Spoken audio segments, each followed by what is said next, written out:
அருட்பெருஞ்சோதி அருட்பெருஞ்சோதி தனிப்பெரும் கருணை அருட்பெருஞ்சோதி. எல்லா உயிர்களும் இன்புற்று வாழ்க, வள்ளல் மலரடி வாழ்க வாழ்க, கொல்லா விரதம் குவளை எல்லாம் ஓங்குக, நல்லோர் நினைத்த நலம் பெறுக, நன்றி நினைத்த எல்லோரும் வாழ்க இசைந்து.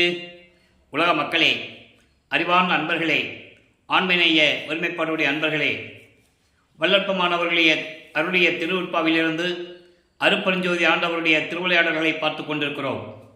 அருப்பெருஞ்சோதி ஆண்டவருடைய திருவிளையாடல் கடைசி திருவிளையாடல் கலியுகத்தினுடைய கடைசி கட்டத்தில் நடந்தது. அதற்கான காரணங்கள், அருப்பெருஞ்சோதி ஆண்டவர் 1823 ஆண்டு தொடங்கிய திருவிளையாடல் 30/1/1874 இரவு 12 மணி வரையிலும் அவருடைய திருவிளையாடல் நடந்து கொண்டிருக்கிறது. காரணம், ஏற்கனவே இந்த பிரபஞ்சம் தோன்றிய காலத்திலிருந்தே தோன்றிய 4 யுகங்களிலுமே, கிரேத யுகம், திரேத யுகம், துவார யுகம், கலியுகம், இந்த 4 யுகங்களிலுமே சமயங்களும் மார்க்கங்களும் மதங்களும் தோன்றின. சமயங்களும் மார்க்கங்களும் மதங்களும் அவர்களுக்கு ஏற்றபடி தலைவர்களை உருவாக்கி, உதாரணமாக சைவ சமயத்தினுடைய தலைவன் சிவபெருமானை உருவகப்படுத்தினார்கள். வைஷ்ணவ சமயத்தவர்கள் திருமாலை உருவகப்படுத்தினார்கள். அதே போன்று கௌபாரம் முருகனை உருவகப்படுத்தினார்கள். காணாபத்தியம் விநாயகத்தை உருவகப்படுத்தினார்கள். இப்படியெல்லாம் தத்துவங்களுடைய அடிப்படையில் அவர்களை எல்லாம் உருவகப்படுத்தி அதற்கு ஏற்றபடி ஆலயங்களை அமைத்து வழிபாட்டு முறைகளை அமைத்து மக்களை வழிபட செய்து விட்டார்கள்.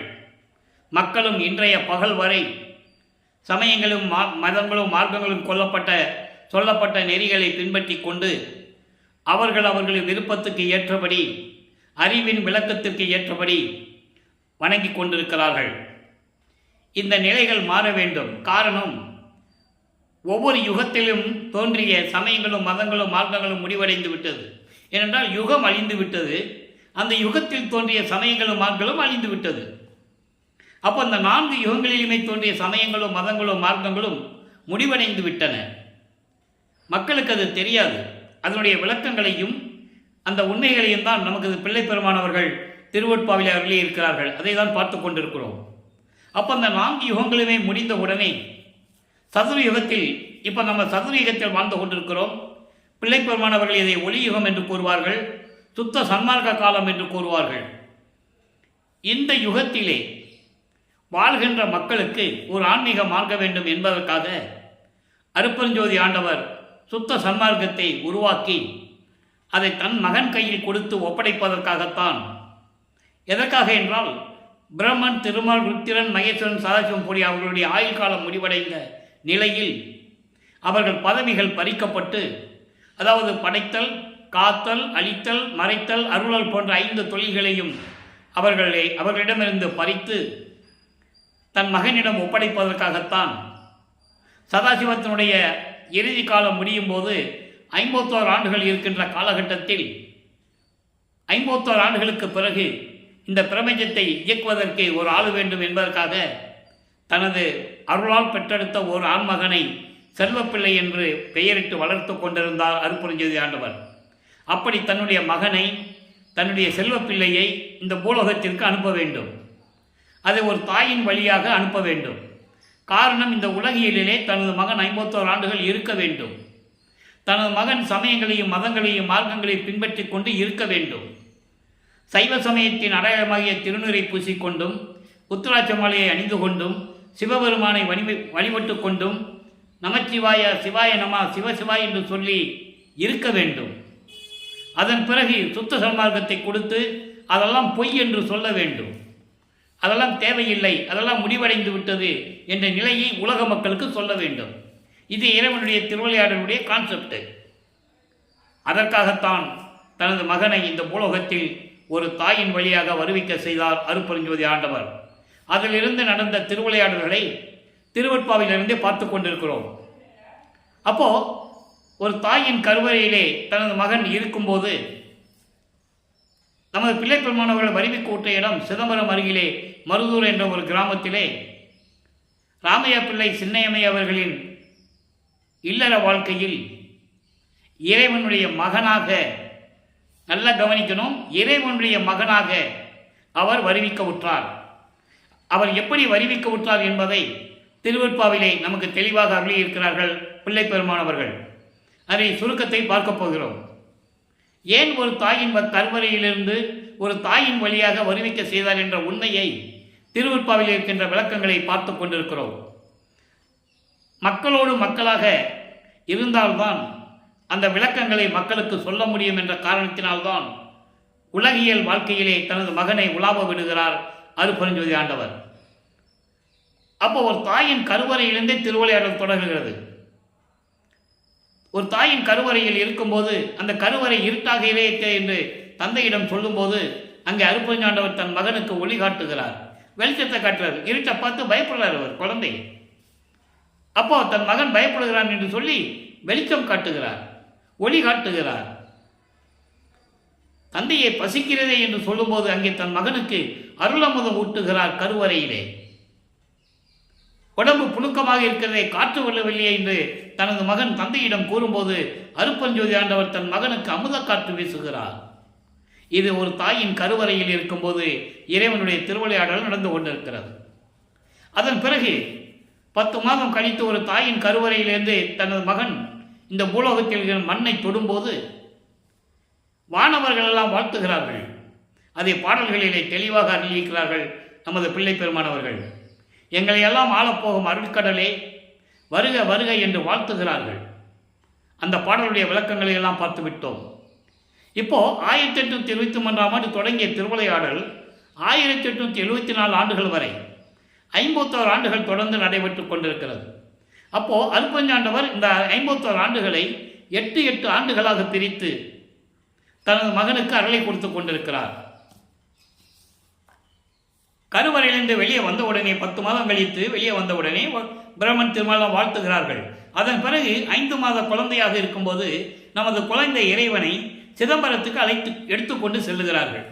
காரணம், சிதம்பரத்திலே ஒரு திருவிழா நடக்குது. அப்போ சிதம்பரத்தில் இருக்கின்ற நடராஜனை வழிபடுவதற்காக எல்லாரும் சென்று கொண்டிருக்கிறார்கள். இது காலங்காலமாக நடந்து கொண்டிருக்கிறது. அங்கே தன் மகனுக்கு சுயரூபத்தை காட்டுகிறார், வெட்ட வெளியாக காட்டுகிறார். அதை பாடலில் இருக்கின்ற விளக்கத்தை எல்லாம் பார்த்து விட்டோம். இருந்தாலும் இந்த விளக்கங்களை சொல்லும்போது அதையும் சொல்ல வேண்டிய கடமை இருக்கிறது. தில்லை தளத்திடையே திரை தூக்க தரிசித்த போது வேய்வகை மேல் காட்டாதே எந்தனக்கே வெளியாய் காட்டிய மெய் உறவாமை பொருளே என்று கூறுவார். அதாவது உருவத்தை காட்டாமல் பட்டாடை அணிந்து ஆபரணங்களை அணிந்து கையிலே ஆயுதங்கள் இல்லாமல் தலையிலே கிரீடம் இல்லாமல் இப்படியெல்லாம் உருவம் இல்லாமல் அதான் வேய்வகை மேல் காட்டாதே என்று சொல்லுகிறார். காட்டாமல் வெளியாக காட்டுகிறார் தன் மகனுக்கு. அதுதான் சிதம்பர ரகசியம். ஆக 5 மாத குழந்தையிலேயே அந்த திருவிளையாடல் நடந்ததை நாம் ஏற்கனவே பாடல்களில் சொல்லப்பட்ட விளக்கங்களை எல்லாம் பார்த்து விட்டோம்.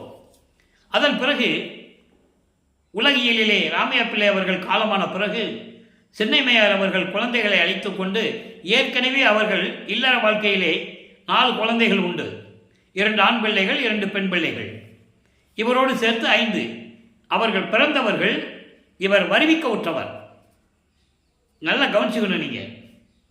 வருவிக்க உற்றவர் என்பது இறைவன் ஒரு காரியத்தை இந்த பூலோகத்தில் நடத்த வேண்டும் என்றால் ஒரு ஆண்மகனையோ ஒரு பெண் பிள்ளையோ அவரால் வருவிக்க உற்றவர்கள். அவர்களுக்கு பிறப்பு இறப்பு இல்லை. இறைவனுடைய அருளால் பெற்றெடுத்தவர்கள். அதுதான் வருவிக்க உற்றவர். ஆக 5 குழந்தைகளை அழைத்துக் கொண்டு பொன்னேரி அருகிலே இருக்கின்ற சின்னக்காவனம் என்று ஒரு கிராமத்துக்கு செல்லுகிறார்கள். அந்த சின்னக்காவனம் தான் சின்னம்மையார் அவர்கள் பிறந்த ஊர். அங்கே போகிறார்கள். அங்கே சில காரணங்களினால் அங்கே இருக்க முடியவில்லை. சென்னையிலே குடியேறுகிறார்கள். ஏழுகணர் பகுதியில் இருக்கின்ற வீரசாமி முதலியார் தெருவிலே அங்கே குடியேறுகிறார்கள். அதன் பிறகு நமது குழந்தை இறைவன் வல்லப்பமான் அவர்கள் வளர்ந்து கொண்டிருக்கிறார். அவரை பள்ளியில் சேர்க்க வேண்டும். பள்ளியில் சேர்க்கிறாங்க. ஆனால் படிக்க முடியாதுன்னு வந்துட்டார். அதெல்லாம் எனக்கு பிடிக்கல அப்படின்னு வந்துட்டார். காரணம், அங்கே இறைவனுடைய திருவிளையாடல் நடக்கிறது. தனது மகன் உலகியல் படிப்பை, இந்த சந்தை படிப்பை படிக்கக்கூடாது எந்த ஆசிரியரிடம். அதே போல தனது பிள்ளை, தனது மகன் யாரையும் குருவாக ஏற்றுக்கொள்ளக்கூடாது என்ற நிலையில் அங்கே திருவிளையாடல் நடந்து கொண்டிருக்கிறது. படிக்க முடியாது வந்துட்டாரா? அப்போ வீட்டில் பிரச்சனை இருக்கும்ல. ஒரு பிள்ளையை பள்ளிக்கூடத்தில் சேர்த்து படிக்க முடியல வந்துட்டா திட்டுவாங்க, அடிப்பாங்க, ஏசுவாங்க. இந்த நிகழ்வெல்லாம் நடந்து கொண்டு இருக்கிறது. அதையெல்லாம் தாங்கி கொண்டு இருக்கிறார். அப்போ அவருக்கு யாருன்னே அவருக்கு தெரியாது. ஏதோ மற்றவங்க பிறந்த மாதிரி நம்ம இந்த உலகத்தில் பிறந்திருக்கோம், ஒரு அப்பாவுக்கு ஒரு தந்தைக்கும் ஒரு தாய்க்கு பிறந்திருக்கோம்னு சொல்லி அவரும் நினச்சிக்கிட்டு இருக்கிறாரு. அவர் யாருன்னே அவருக்கும் தெரியாது. ஆனால் மனம் மட்டும் ஒரு நிலையில் இல்லை. ஏதோ இழந்ததை போல, ஏதோ எதிர்பார்ப்பது போல இருந்து கொண்டிருக்கிறார். அப்போ அவருக்கு தனிமையான ஒரு இடம் தேவைப்படுகிறது. மனம் நாடுகிறது, விரும்புகிறது. அப்படி கிடைத்த இடம்தான் கந்தகோட்டம் என்ற ஒரு இடம். அங்கே ஒரு முருகன் கோயில் இருக்குது, இப்போவும் இருக்குது. பாரிஸ் கார்னரில் இருக்குது, பூக்கடைன்னு சொல்லுவாங்க. அங்கே போய் கோயிலில் போய் இருந்துக்கிறது. எல்லாம் தூங்கி எழுந்திருக்கு முன்னால் போயிடுறது. எல்லாம் தூங்கின பிறகு தான் வீட்டுக்கு வருது. அப்போ இங்கே இருக்கிறவங்க உலகியலில் தேடுவாங்கள்ல, ராமலிங்கம் எங்கே போனான்னு தெரியல. அங்கே பெற்றோர்கள் உலகியலுக்காக வைத்த பெயர் ராமலிங்கம். அதன் பிறகு மக்களால் அழைக்கப்பட்டவர் திரு அருப்பகாச வள்ளலார். ஆனால் அருப்பறிஞ்ச ஆண்டவர் தன் மகனுக்கு வைத்த பெயர் செல்வப்பிள்ளை. அதனால தான் நான் பிள்ளை பெருமான் என்று கூறுவதுண்டு. வள்ளலார் என்ற பெயர் நிலைத்து விட்டது, உலகமெல்லாம் தெரிந்து விட்டது. அப்போது இந்த நிலையில் இருக்கும்போது அங்கே போகிறவங்கெல்லாம் சொல்லுவாங்க, என்ன ராமலிங்கம் பள்ளிக்கூடத்துக்கு போகலையாமே அப்படின்னு கேட்பாங்க. அவருக்கு பெயர் இட்டதே பின்னலூர் என்ற ஒரு கிராமம், மருதூர் பக்கத்தில் பின்னலூர்னு ஒரு கிராமம் இருக்குது. அங்கே ராமலிங்கேஸ்வரர் கோயில்னு ஒரு கோயில் இருக்குது. அதான் ராமையா பிள்ளைக்கு குலதெய்வம் அந்த கோயில். அதனால தான் அவருக்கு ராமலிங்கன்னு பேர் வச்சு மொட்டை போட்டு காது குட்டி கடுக்கானெலாம் போட்டது. அந்த கடுக்கானை பின்னால் கழட்டியது அருப்பறிஞ்சது ஆண்டவர். ஏற்கனவே அந்த விளக்கங்கள் நம்ம சொல்லியிருக்கோம். அது விளக்கம் வரும்போது மறுபடியும் சொல்லலாம். அப்போ இந்த நிலையில் இருக்கும்போது சொல்லுவாங்கல்ல, என்ன ராமலிங்கம் பள்ளிக்கூடத்துக்கு போகலையாமே கேள்வி போட்டோம், ஏன்பா படிக்க போகலையா அப்படின்லாம் கேட்பாங்க. சரிப்பா, எங்கள் மன ஆறுதலுக்காக முருகனை பற்றி பாடுன்னு சொல்லுவாங்க. அப்போ முருகனை பற்றி பாடுகிறார். அதன் பிறகு இந்த 8 ஆண்டுகள் இப்படியே போய்கிட்டு இருக்கு. முதல் 8 முடிஞ்சு போச்சு, 2வது 8 ஆரம்பிக்குது. 9வது ஆண்டு.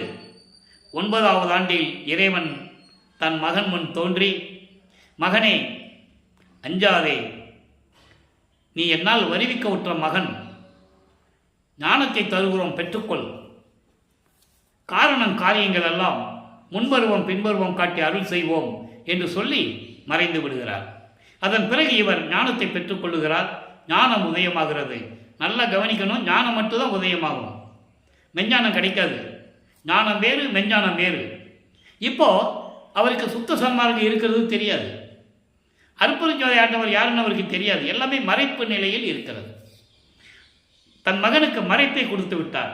இப்போவே சுத்த சன்மார்க்கத்தை தெரிஞ்சிட்டோம்னா, அவனுக்கு சுத்த சன்மார்க்கத்தை தெரிய வச்சிட்டோம்னா, இவன் சமயங்களிலும் மார்க்கங்களிலும் மதங்களிலும் உள்ள நெறிகளை பின்பற்ற மாட்டான். ஏன்னா கான்செப்டே அதான். அங்கே இருக்கணும் தனது மகன், அது பொய்ன்னு சொல்ல வைக்கணும். நல்லா புரிஞ்சுக்கணும் நீங்கள். அப்போ அந்த நிலையில் இருக்கும்போது 9வது ஆண்டிலே இறைவனுடைய மகன் என்று இவருக்கு தெரியும், வருவிக்க உற்றவர் என்று தெரியும். அதனால தான் திருவருட்பாவை எங்கேயுமே பெற்றோர்களை இந்த உலகில் இருந்த அந்த சொந்தத்தை, பந்தத்தை, உறவை சொல்லியதே இல்லை. தந்தை தான் என்று சொல்லுவார் அருட்பெருஞ்சோதி ஆண்டவரை. தெரிஞ்சு போச்சு, அவருக்கு உண்மை தெரிஞ்சு போச்சு இல்லையா, இறைவனால் வருவிக்க உற்ற மகன் என்று தெரிஞ்சிருச்சு. அப்போ இந்த நிலையில் இருக்கும்போது 9வது ஆண்டில் சிவபெருமானிடம் முறையீடு செய்கிறார். இதனால் சைவ சமய குலத்தில் வருவிக்க உற்றதனால் சிவபெருமானை இறைவன் என்று வழிபட்டு கொண்டிருக்கிறார். நமச்சிவாயா, சிவாய நம, ஓம் சிவாயா, சிவசிவா, தியாகராஜ பெருமானே, நடராஜனே, சொக்கநாதனே, மாசிலாமணியே எப்படியும் சொல்லி வழிபட்டு கொண்டிருக்கிறார். அப்போ ஒன்றாம் திருமுறை உருவாகிறது. 1ஆம் திருமுறையில் 8 பதியங்கள் உள்ளன, ஏற்கனவே சொல்லியிருக்கிறேன். திருவடி புகழ்ச்சி, விண்ணப்ப கழிவென்பா, நெஞ்சேரி உறுத்தல், சிவனே சிவென்பா, மகாதேவ மாலை. இந்த மகாதேவ மாலை 100 பாடலுக்கு ஏற்கனவே நான் விளக்கம் கொடுத்துருக்கிறேன். நீங்கள் நம்ம யூடியூப்பில் பார்த்தா புரியும். 4 வருஷமாக நம்ம பேசிகிட்டு இருக்கோம் திருவருட்பா பற்றி. அப்போ இந்த நிலையில் இருக்கும்போது இப்போ திருவருள் முறையீட்டிலிருந்து தான் இறைவனுடைய திருவிளையாடலை பார்த்துக்கிட்டு இருக்கோம். 232 பாடல்களிலும் எப்படி சிவபெருமானை வழிபட்டார், எப்படி முறையீடு செய்தார் என்பதை இதற்கு முன்னால் இருந்த பதிவுகளிலே சொல்லிவிட்டோம். இதுவரை 299 பதிவுகள் போட்டிருக்கோம். 299 எபிசோடு போயிருக்கு. இன்னைக்கு 300வது எபிசோடு. அப்போது இறைவனை வழிபட்டும் முறையீடு செய்தும் எந்த விதமான பலனும் இல்லை. ஒருவேளை தாயை பற்றி பாடினால், வடிவுடைமனை பற்றி பாடினால் அருள் கிடைக்குமோ என்ற ஒரு எதிர்பார்ப்பில் வடிவுடைமனை பற்றி பாடுகிறார். அப்போ வடிவுடை மாணிக்க மாலை உதயமாகிறது. மொத்தம் 100 பாடல்கள். இதுவரை 75 பாடல்களுடைய விளக்கங்களை பார்த்திருக்கிறோம். இன்று 76வது பாடல். எப்படி வடிவுடைமனையிடம் முறையீடு செய்கிறார் என்ற நிலையை பார்த்து கொண்டிருக்கிறோம். இதற்கு முன்னால் இருந்த விளக்கங்களுடைய ஒரு சுருக்கம்.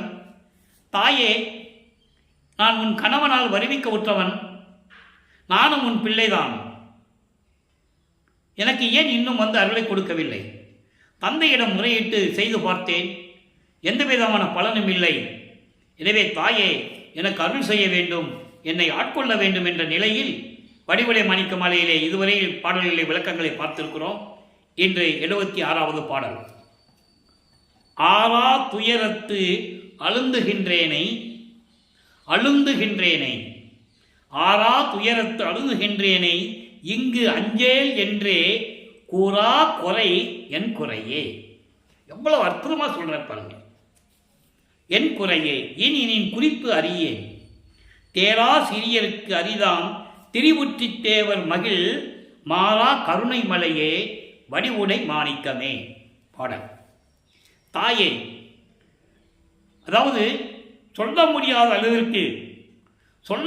அளவிற்கு அளவு கடந்த துயரக் கடலில் மூழ்கி கொண்டிருக்கின்ற என்னை, துன்பப்பட்டு கொண்டிருக்கின்ற என்னை வருவிக்க செய்துவிட்டு, திருவொற்றியில் இருக்கின்ற இறைவன் என்னை வருவிக்க செய்துவிட்டு, அப்போ சிவபெருமான் தான் சொல்லிட்டு இருக்காரு. நல்லா கவனிக்கணும் நீங்க. வருவிக்க செய்துவிட்டு இந்த உலகியலில் நான் துன்பப்பட்டு கொண்டிருக்கிறேன், துயரக்கடலில் மூழ்கி கொண்டிருக்கின்ற என்னை இந்த பூலோகத்திலே, இங்கு என்பது பூலோகம், இந்த பூலோகத்திலே அஞ்சாதே என்று நீ சொல்லாத குறைதான் என்னுடைய குறை. அதான் சொல்றாரு, ஆறா துயரத்து அழுந்துகின்றேனே இங்கு அஞ்சேல் என்றே கூறா குறை என் குறையே. அதுதான் எனக்கு குறையாக இருக்கிறது. பயப்படாத மகனே, ஏன் துன்பப்படுகிறாய் என்று சொல்லி நீ என்னிடம் சொல்லவில்லை. நீ சொல்லாததுதான் எனக்கு குறையாக இருக்கிறது. அம்மையே, உன் உள்ளத்தில் என்ன இருக்கிறது என்றை என்னால் அறிந்து கொள்ள முடியவில்லை. என்னை பற்றி என்ன நினைத்துக் கொண்டிருக்கிறீர்கள் நீயும் உன் கணவனும்? அதை என்னால் தெரிந்து கொள்ள முடியவில்லை.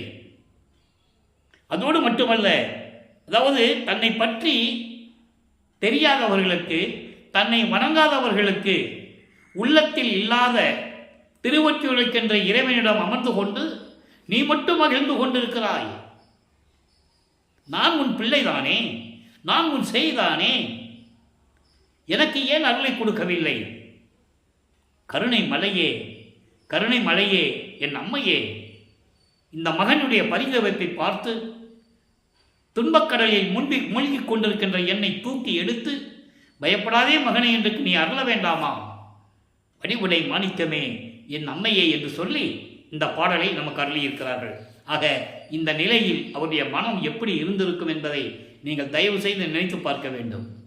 இறைவனுடைய மகன் என்று தெரியும், 16 ஆண்டுகள் வரைக்கும் எந்த விதமான அருளையும் கொடுக்கவில்லை.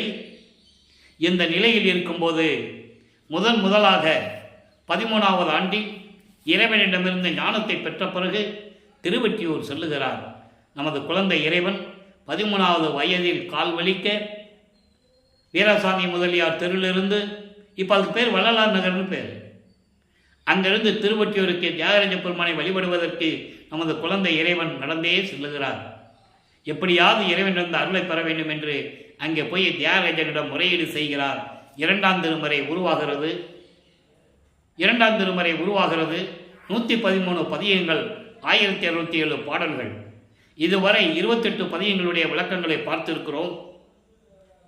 அதுவரையிலும் என்ன முறையிட்டார் என்பதை ஒரு சுருக்கமான விளக்கம். அது சொன்னால் தான் மற்றவங்களுக்கு புரியும். இன்னைக்கு பார்க்குறவங்களுக்கு தியாகராஜ பெருமானை போய் வழிபட வேண்டியது, எந்த விதமான அருளும் கிடைக்கவில்லை. அப்போ அவர் மனம் ஏங்குகிறது. ஒருவேளை திருமுல்லை வாயிலுக்கு சென்றால் அருளை பெற்று விடலாமோ? ஏன்னா அங்கே ஒரு திருவிளையாடல் நடந்திருக்கு. அங்கே ஒரு சிவபெருமான் கோயில் இருக்குது. அங்கே இருக்கிற சிவபெருமான் பெயர் மாசிலாமணி. அங்கே போய் மாசிலாமணி மாசிலாமணின்னு சொல்லி பாடல்களை பாடி உருகுவார். அந்த பாடல்கள் எல்லாம் அப்படியே நம்ம அதை கேட்டாலே மனசுலேருந்து தண்ணி வரும். அப்படியே உருகும் மனசு, கண்ணிலேருந்து தண்ணி புலன்னு வரும். அவ்வளவு உருக்கமாக பாடுவார்.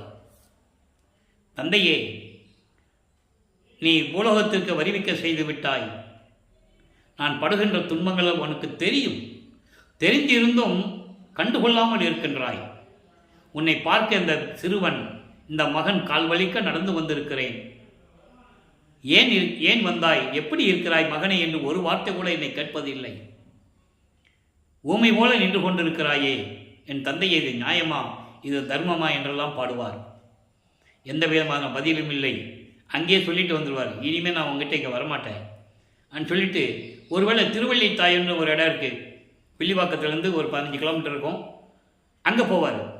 அங்கே போய் சிவபெருமானை உருகி உருகி பாடுவார். கந்த துணி கட்டிக்கிட்டு இருக்கேன், எனக்கு ஒரு கந்த துணி கூட, நானும் கட்டிக்கிட்டு இருக்கேன். பெற்ற மகனை தெருவில் விட்டு விட்டான் என்று உன்மேல் பழி வருமே, உன்மேல் பழி சுமத்துவார்களே, இழிவாக பேசுவார்களே, என் தந்தைக்கு அந்த பெயர் வரலாமா? அதற்காகத்தான் நான் வருத்தப்படுகிறேன். என் தந்தையே, விரைவில் வந்து எனக்கு அருள வேண்டும் என்றெல்லாம் பாடுவார். எந்த விதமான பலனும் இல்லை. பிறகு அங்கேயும் சொல்லிட்டு வந்துடுவார், இனிமே உன்னை திருமலை வாயிலுக்கும் திருவள்ளி தாயத்துக்கு என்னால் வர முடியாது, என் கால் வலிக்குது, என்னால் வர முடியாதுன்னு சொல்லி மறுபடியும் திருவொற்றியூருக்கே போவார். இப்போ பதிகம் 29 தபத்திலும் போற்றல் என்ற பதிகத்திலே 8வது பாடலை இன்றைக்கி பார்க்குறோம். அங்கே போய் சிவபெருமான்கிட்ட, அதாவது தியாகராஜ பெருமான்கிட்ட எப்படி சொல்கிறாரு, எப்படி முறையீடு செய்கிறாரு, எப்படி வேண்டுகிறார் என்பதை இப்போ நம்ம பார்க்க போகிறோம். நல்லா கவனிங்க. இப்போ வல்லப்பமானவர்கள் 16வது ஆண்டில் இருந்து கொண்டிருக்கிறார். 2வது எட்டில் இருக்கிறார். ஒல்லை எயில் 3 எரி கொழுவ உற்று நகைத்தோன் ஒற்றியுளான் தில்லை நகரான் சிவபெருமான் தியாகராஜ பெருமான் திருபவனி கல்லை அழியும் கனியாக்க கண்டே கொண்ட கழிப்பெனுக்கு எல்லை அறியேன், அம்மா நான் என்ன தவம் செய்தேனோ என்று பாடுகிறார். அதாவது ஒல்லை எயில் 3 எரி கொழுவ உற்று நகைத்தோன், அரக்கர்கள் தேவர்களையும் மக்களையும் துன்புறுத்திக் கொண்டிருக்கிறார்கள். அவர்களிடம் போரிட்டு கொண்டு வந்து கோட்டைக்குள்ள வந்து மறைஞ்சுகிறது. தாரகாசுரனுடைய பிள்ளைகள் வித்துன்மாலி, தாரகச்சன், கமலாச்சன். வித்துன்மாலி பொன்கோட்டை, தங்கக்கோட்டையை கட்டியிருக்காங்க, அதுக்குள்ள ஒளிஞ்சுகிறது, யாராலையும் ஒன்றும் பண்ண முடியாது. தாரகச்சன் வெள்ளிக்கோட்டை, கமலாச்சன் இரும்பு கோட்டை. அவங்களோட சண்டை போட வேண்டியது, இங்கே வந்து ஒளிஞ்சிக்க வேண்டியது. இப்படியே நிலைகள் தொடர்ந்து கொண்டிருக்கிறது. யாராலையும் ஒன்றும் பண்ண முடியல. சிவபெருமானிடம் முறையீடு செய்கிறார்கள். பிரம்மன், திருமால், இந்திரனெல்லாம் போய் அவங்ககிட்ட போய் முறையீடு செய்கிறாங்க. இந்த மாதிரி அரக்கர்கள் இங்கே துன்புறுத்துகள் சொல்லும்போது அங்கே நின்று கொண்டு புன்னகையால் சிரிக்கிறார். புன்னகையால் 3 கோட்டையும் எரித்து சாம்பலாக்கியவன். அப்படிப்பட்ட இறைவன் திருவொற்றியூரில் இருக்கின்ற இறைவன். ஆக சிவபெருமானுக்கு எல்லா இடத்துலையும் பேர் உண்டு. ஒவ்வொரு இடத்துக்கும் ஒரு திருவிழா நடக்கும், அங்கே ஒரு பேர் இருக்கும் அவருக்கு. அப்போ அப்படிப்பட்ட இறைவன் தில்லை நகரான், தில்லையிலே இருக்கின்ற இறைவன். தில்லையிலே இருக்கின்ற இறைவன், தில்லை தான் அம்பலம். அது சமயங்களிலும் மார்க்கங்களிலும் மதங்களிலும் சொல்லப்பட்ட ஒரு இடம், அம்பலம் என்று சொல்லுவார்கள். அப்போ தில்லை நகரான் சிவபெருமான் தியாகராஜ பெருமான் அவருடைய பவனியை நான் கண்டேன். பவனியை கண்டேன் என்பது கோயிலுக்கு தேர்களை வச்சு கொண்டு போவாங்க, அந்த பவனியை பார்க்குறது. எந்த விதமான ஆக்ஷன் இல்லை, எந்த விதமான அருளையும் பெறலை. ஆனால் அதை பவனியை பார்க்கிறார். அந்த பவனியை பார்க்கும்போது கல்லாகிய என் மனம் கனிய கண்டேன்.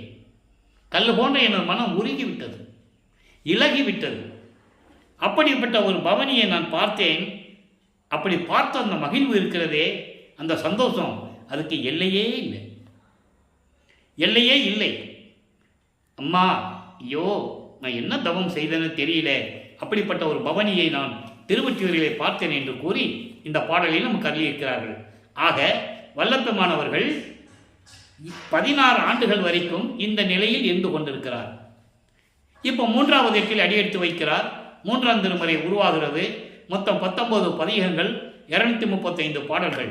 எல்லா விளக்கங்களையும் விளக்கமாக நம்ம பார்த்து விட்டோம். அதுவே ஒரு சுருக்கம். இப்போ ஆண்டுகள் உருண்டோடுகிறது. இப்போ வல்லப்பமானவர்கள் 17வது ஆண்டிலிருந்து 25 ஆண்டுகளுக்குள் இருக்கிறார். 24 ஆண்டுகளுக்குள் இருக்கிறார். 8 ஆண்டுகள். அப்போ என்ன நடந்தது? திருவொற்றியூரில் என்ன நடந்தது? திருவொற்றியூரில் என்ன நடந்தது என்பதை அந்த 19 பதிகங்களில் பார்த்தோம். இப்போ காட்சிகள் மாறுகிறது. இப்போ இறைவன் காட்சி கொடுக்கிறார். இப்போ இறைவன் மகனுக்கு காட்சி கொடுக்கிறார். காட்சி கொடுக்குறதும் சரி, பேசுறதுலாம் கிடையாது. என்ன மகனே, எதுக்கு வந்தேன்னு கேட்கறதும் கிடையாது. காட்சி கொடுக்கிறார். அப்போ இவருக்கு ஒரு உறுதி வந்து விட்டது. இறைவன் காட்சி கொடுக்கிறார் என்ற ஒரு நிலை கிடைத்து விட்டது என்று சொல்லி சந்தோஷமாக இருக்கிறார். ஆனாலும் மனதில் ஒரு வருத்தம். எப்போ வந்து நமக்கு அருள் கொடுப்பாரு தெரியலையே, என்னாகுமோ ஏதாகுமோன்னு தெரியலேன்னு சொல்லி தன்னுடைய மனக்கவலையெல்லாம், தன்னுடைய துயரத்தை எல்லாம் ஒரு நாரையிடம் தூது சொல்லி, நீ தியாகராஜ பெருமான்கிட்ட போய் சொல்லு நாரையே, உன்னை நினைத்து கொண்டே இருக்கிறான். அதாவது தன்னை ஒரு பெண்ணாக அதில் உருவகப்படுத்திடுவார் அந்த பாட்டில். ஏன்னா காதலை சொல்ல வேண்டும் என்றால் ஒரு ஆணும் பெண்ணும் இருக்க வேண்டும். தன்னை தலைவியாகவும் இறைவனை தலைவனாகவும் உருவகப்படுத்தி அந்த பாடலை நமக்கு அள்ளியிருப்பார்கள். நாரையிடம் போய் சொல்லுவார். உன்னை நினச்சிக்கிட்டே இருக்கிறாப்புல, சாப்பிட்றதில்லை, தூங்குறதில்லை, என்ன பதில் சொல்கிற, நான் போய் பதில் சொல்லணும் அப்படின்னு கேட்பாங்க. இறைவன்கிட்ட போய் கேட்கும். அவர் நீ ஒன்றும் சொல்ல வேண்டாம், அவன் வேலையை பாருன்றது. அதன் பிறகு கிளிகளை தூது அனுப்புவார். இதே நிலைதான். நாரையும் கிளியும் நாட்டூரும் தூது என்ற பதியத்தில் அந்த பாடலுடைய விளக்கங்களையெல்லாம் பார்த்துட்டோம். அதுக்கப்புறம் பவனி வருவோம். தேரோடு வீதிகள் திருவொற்றியூரில் எல்லாமே. அப்போ ஒரு தெருவில் பவனி வரும்போது பார்ப்பாரு, இறைவன் காட்சி கொடுப்பாரு, மறைஞ்சிருவார். அதுக்குள்ளே தேர் அடுத்த தெருக்கு போயிடும். இவர் அடுத்த தெருவில் போய் நிற்பார், அங்கேயும் காட்சி கொடுப்பாரு, மறைஞ்சிருவார். இப்படியே காலங்கள் ஓடிக்கிட்டு இருக்கு. அதுக்கப்புறம் இப்படியே நடக்குதுன்னு சொல்லி உலகியலில் நடப்பது போல இவர் ஒரு குறைச்சை பின்னோடு போய் குறி கேட்க போவார். ஒரு ஜோசியர்கிட்ட போய் ஜோசியம் கேட்க போவார். எப்போ தான் எனக்கு இந்த அருள் கிடைக்கும், இறைவன் எப்போ தான் என்னை ஆட்கொள்ளுவார் என்ற நிலையில் அந்த நிலைகள்லாம் ஓடும். அப்பவும் இறைவன் அருள் கிடைக்கவில்லை. கடைசியாக 19வது பதிகத்திலே, காதல் மாற்று என்ற பதிகத்திலே, சிவபெருமான் இவரை பார்த்து திரும்பி பார்க்காமல் எப்படி ஓடுகிறார். சிவபெருமான் ஓடுறாரு திருவழியா மகனை பார்த்து. காரணம், இவங்கிட்ட இப்போ சிக்கக்கூடாது. ஏன்னா 24 வருஷம் தான் ஆகுது. இந்த பூலோகத்திற்கு பிள்ளைப்பெருமான் அவர்கள் வந்து 24 வருஷம் தான் ஆகுது. நீ 27 வருஷம் பாக்கி இருக்க. இப்போ சிக்கணும்னா, இவன்கிட்ட மாட்டினோம்னா நம்மளால் ஒன்றும் பண்ண முடியாது அப்படின்னு சொல்லிட்டு இவரை பார்த்து திரும்பி பார்க்காமல் தெருவழியாக ஓடுவார். இவரும் பின்னாலேயே ஓடுவார். ஓட்டத்தை பிடிக்க முடியவில்லையே அப்படின்னு சொல்லுவார். ஒக்க ஓடினாலும் அவர் ஓட்டத்தை பிடிக்க ஒண்ணாதே என்று சொல்லுவார். நானும் வேகமாக ஓடுறேன், ஓடியும் ஓட்டத்தை பிடிக்க முடியலன்னு சொல்லுவார். அப்போ அங்கே இருக்கிறவங்க பார்ப்பாங்க. அதுக்கு ஒரு தனி பதிகம் பாடல் உண்டு, 10 பாடல்கள். என்ன ராமலிங்கம் திருவழியாக ஓடுற அப்படின்னு கேட்பாங்கல்ல. ஏன்னா 24 வருஷமும் அவர் 13வது ஆண்டிலிருந்து 24 ஆண்டுகள் வரையிலும் 11 வருஷம் அங்கே திருவொற்றியூரில் எல்லாம் பார்ப்பாங்கல்ல. யார் இந்த பையன் ராமலிங்கன் பேர் சொல்கிறாப்புல, இங்கேயே வந்து கிடக்கிறாப்புல அப்படிலாம் நினைப்பாங்கல்ல, பார்ப்பாங்கல்ல. அவங்க கேட்குறாங்க. அப்போது இவர் சொல்லுவார், சிவபெருமான் ஓடினார் என்னை பார்த்து, நான் பின்னாலேயே ஓடினேன், ஓட்டத்தை பிடிக்க முடியலன்னு சொல்லுவார். அப்போ அவங்க கேட்பாங்கல்ல, என்ன ராமலிங்கம் அந்த கலியுகத்தில் இதெல்லாம் நடக்கிற காரியமா? அப்போ 1847ஆம் ஆண்டு நடக்குது. வருவிக்க விட்டு 1823ஆம் ஆண்டு வல்லற்பமானவர்கள் வருவிக்க விட்டுறது. இந்த நிகழ்வு நடக்கும்போது 1847, 24 வருஷத்தில் 24 ஆண்டில் அவர் இருக்கிறார். கலியுகம் முடிகிறது 1900ஆம் ஆண்டில். அப்போது இந்த நிலை இருக்கும்போது அவங்க சொல்லுவார், நீங்கள் என்ன வேணாலும் சொல்லுங்கள், இறைவனை பற்றி நீங்கள் சொல்கிறீங்க, அவனுக்கே சாப்பாட்டில் தெருவா பிச்சை எடுக்கிறான்னு சொல்கிறீங்க, அவனுக்கே இருக்க இடம் இல்லை சுடுகாட்டில் போய் படுத்திருக்கான்னு சொல்கிறீங்க, எப்படி வேணால் இருந்துட்டு போட்டுமே, நான் அவன் மீது உள்ள காதலை என்னால் மறக்க முடியாது, கனவில் கூட மறக்க முடியாது என்று சொல்லுவார். அந்த பதியத்தினுடைய விளக்கங்களை எல்லாம் பார்த்து விட்டோம். இப்போ வல்லப்பம்மன் அவர்கள் 4வது எட்டில் இருந்து கொண்டிருக்கிறார். 25வது ஆண்டிலிருந்து 30 ஆண்டுகளுக்குள் என்ன நடந்தது என்பதை 4ஆம் திருமுறையில் இருக்கின்ற 8 பதிகத்தில் இருந்தும் 197 பாடலுடைய விளக்கங்களை விளக்கமாக நாம் பார்த்து விட்டோம். அதனுடைய ஒரு சுருக்கம். அன்பு மாலை, அற்பகாச மாலை, பிரசாத மாலை, ஆனந்த மாலை, பத்தி மாலை, சௌந்தர மாலை, அபராத மன்னிப்பு மாலை, அதிசய மாலை, இந்த 8 பதியங்கள் இருக்கின்ற 197 பாடல்களின் விளக்கங்களை பார்த்துவிட்டோம். இறைவன் எப்படி வந்து இதற்கு முன்னால் இருந்த நிலை என்ன என்று அப்பதான் சொல்லுவார். இப்போ அவருக்கு அருட்பெருஞ்சோதி ஆண்டவர் தான் இறைவன் என்று தெரியும், அருட்பெருஞ்சோதி ஆண்டவரால் வருவிக்க உற்றவன் என்ற நிலை தெரியும், சுத்த சன்மார்க்கம் என்பது தெரியும். அப்போ இவருடைய இதுக்கு முன்னால் நடந்த நினைவுகள்லாம் அந்த மறைப்பு நிலை நீங்கும். அப்போ சொல்லுவார், ஏனாதான் எனினும் யான் அம்மை எண்ணின் அடியேன் நான் அறிந்தேன் இதயம் மலர்ந்தேனே. அன்பு மலையில் சொல்வார், எனக்கு எப்படி உன்னுடைய அருளை பெற வேண்டும் என்று சஞ்சலப்பட்டு கொண்டிருந்த போது தருநிதியை குரு ஏற்ற சஞ்சலத்தினால் மனம் சஞ்சலித்த போது இருநிதிய திருமகளிர் இருவரும் என்னை வணங்கி சொல்லுவார், இசைந்து வித்து வந்தனம் அப்பா என்று மகிழ்ந்து இசைத்து பெருநிதி வாய்த்திட என் முன் பாடி ஆடும் பெற்றி அழைத்தனை இப்பேதையன் தனக்கே. அப்போதான் அவருக்கு எல்லா விளக்கமும் தெரியும். 25வது ஆண்டுல தான் எல்லா விளக்கமும் அவருக்கு தெரியும். மறைப்பு நீங்குகிறது. அப்போதான் சொல்றாரு, ஆஹா, நான் ஏற்கனவே நான் அந்த யுகத்தில் உனக்கு நான் அடியவனாக இருந்திருக்கிறேன். அப்போதான் நீ எனக்கு பிள்ளை என்று சொல்லி பெயரிட்டு வளர்த்து கொண்டிருந்தாய் அப்படியெல்லாம் சொல்லுவார். அப்போ நம் மனம் கலங்கி இருக்கும்போது லட்சுமியும் சரஸ்வதியும் கூப்பிட்டு, எனது மகன் மனம் வருத்தத்தில் இருக்கிறான், அவனை சந்தோஷப்படுத்துங்கள் என்று நீ சொல்ல அவர்கள் வந்து என்னை அப்பா என்று சொல்லி வணங்கி, எவ்வளவு அற்புதமான நிகழ்வு இருக்கு திருவொற்பாவிலே. மக்களிடம் யாரும் சொல்லவில்லை. அதனால் வல்லப்பம்மனுடைய இறைநிலையை மறைத்து விட்டார்கள் என்பதுதான் உண்மை, அதுதான் சத்தியம். அப்போ இவர் மனசு கலங்கிட்டு இருக்கும்போது எப்போ வந்து அருளை வாங்குறது, எப்போ நம்ம இந்த நிலையை அடைகிறது என்று மனம் சஞ்சலப்பட்டு கொண்டிருந்த போது அருட்பெருஞ்சாண்டவர் லட்சுமியும் சரஸ்வதியை கூப்பிட்டு, என் மகன் மனம் வாடுகிறான், மன வருத்தத்தில் இருக்கிறான், அவனை போய் நீங்கள் வணங்கி அவன் முன்னால் பாடி ஆடி அவனை சந்தோஷப்படுத்துங்கள் என்று சொல்லுகிறார். அப்போ தான் சொல்கிறார் அந்த பாட்டில். அந்த விளக்கங்களை முழுமையாக நம்ம பார்த்துட்டோம். அவங்க வந்து அப்பா என்று சொல்லி நமது பிள்ளை பெருமானை வணங்கி, எவ்வளோ அற்புதமான இடம் தெரியுமா? இந்த திருவிளையாடலையெல்லாம் மக்களிடம் யாரும் சொல்லவில்லை. அவங்க 2 பேரும் வந்து வந்தனம் அப்பான்னு சொல்லி நம்ம பிள்ளை பெருமானை வணங்கி பாடி ஆடி அவரை மகிழ்விக்கிறார்கள். நீங்கள் எங்களை ஆளப்போகும் அருள் கடல், நீங்கள் வருத்தப்படலாமா? உங்கள் தந்தை எங்களை அனுப்பி வைத்தார், மனம் கலங்காதீர்கள் என்று சொல்லுகிறார். பெருநிதி வாய்த்திட அளித்தாயின் பேதையன் தனக்கே என்று கூறுவார். ஒரு நிதியாம் உன் அருள் நிதி ஒன்று போதும் எனக்கு. அருமையாக சொல்வார் அந்த பாட்டில். ஆக இந்த நிலைகளெல்லாம் கடந்து கொண்டிருக்கும் போது இப்போ அவருக்கு திருமணம் ஏற்பாடு நடந்து கொண்டிருக்கிறது. இவன் சொல்கிறபடி கேட்க மாட்டேன்றான். ஏன்னா அவங்களுக்கு தெரியாது, இவர் இறைவனுடைய மகன்னு தெரியாது, இவர் இறைவனால் வருவிக்க விட்டன்னு தெரியாது, இவர் இறைவனாக போகிறார் என்ற நிலையும் அவங்களுக்கு தெரியாது. ஆனால் இந்த இடத்தில் ஒரு இறைவனுடைய திருவிளையாடல் நடக்குது. தனக்கோடி அம்மையாருக்கு இவர் தாலி கட்டணும். தாலி கட்டினாதான் அந்த அம்மாவுக்கு மோட்சம் கிடைக்கும். சஞ்சீதம், பிராரத்தம், அகாமியம் என்ற 3 நிலைகள் ஏற்பட்ட கர்ம வினைகளை நீக்க வேண்டும். அதற்காகவே அந்த அம்மையார் இவர் வருவிக்கு உற்ற குடும்பத்தில் ஒரு பெண் பிள்ளையாக வந்து பிறக்கிறார். அப்போ அந்த அம்மையாருக்கு இவர் தாய்மாமனாகிறார். அழகா பாடல்களிலே சொல்லுவார். அந்த விளக்கங்களை எல்லாம் பார்த்து விட்டோம். இப்போ கல்யாணம் பண்ணணும் சொல்கிறாங்க. இவர் முதல்ல வேண்டாம் தான் சொல்லணும். அதெல்லாம் எனக்கு வேண்டாம், எனக்கு விருப்பம் இல்லைன்னு சொல்லுவார். ஏன்னா அப்படி தானே சொல்லணும். ஏன்னா தந்தையினுடைய அனுமதி வேண்டும். அருட்பெருஞ்சாண்டவர் சொல்லணும். அப்போ அருட்பெருஞ்சாண்டவர் ஒரு சாமியார் இடத்துல, ஒரு அடியார் இடத்துல உட்கார்ந்துருப்பார். அப்போ போய் இவங்க இவரை கூட்டு போய் கேட்பாங்க. அவர் பேர் ராமலிங்கன் தான் சொல்லுவார். அப்போது நீ ஒன்றும் இல்லை மகனே, நீ தாலி கட்டு, அதெல்லாம் ஒன்றும் இல்லை, நம்ம பார்த்துக்கலான்னு சொல்லுவோமே. இவர் சந்தோஷத்தில் ஒத்துக்கிறார். அப்போ திருமண ஏற்பாடுகள் நடந்து கொண்டிருக்கிறது. அந்த கல்யாணம் நடக்கிற அந்த மண்டபத்திலே எல்லாரும் அமர்ந்திருக்கிறார்கள். வானவர்களும் அமர்ந்திருக்கிறார்கள், தேவர்கள் அமர்ந்திருக்கிறார்கள்.